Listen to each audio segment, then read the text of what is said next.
Hello! நான் உங்களின் காரிகை. இன்னைக்கு உங்களுக்காக ஒரு குட்டி கதை. ஒரு நாள் நம்பர்ஸ்குள்ள ஒரு சின்ன கான்வர்சேஷன் நடந்துச்சு.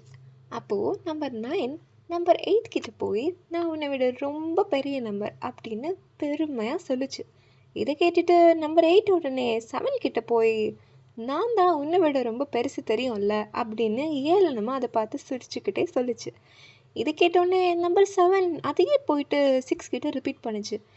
இது மாதிரி எல்லா நம்பர்ஸும் அவங்களுக்கு கீழே இருக்கிற நம்பர்ஸை பார்த்து ரொம்பவே கேலி செஞ்சு சொன்னாங்க. அவங்களுக்கு என்ன திணிக்கப்பட்டதோ அதை மற்றவங்களுக்கும் செஞ்சாங்க.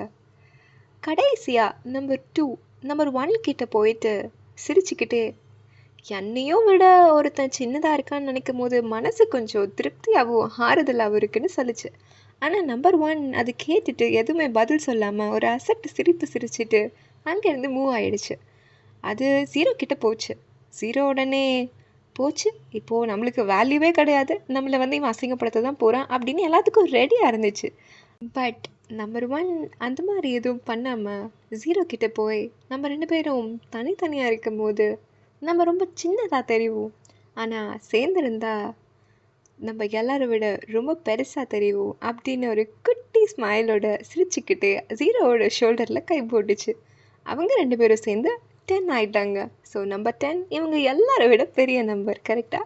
So moral of the story, யாரை விட இங்கே பெருசோ சின்னதோ கிடையாது, எல்லாருமே இங்கே ஈக்குவல் தான்.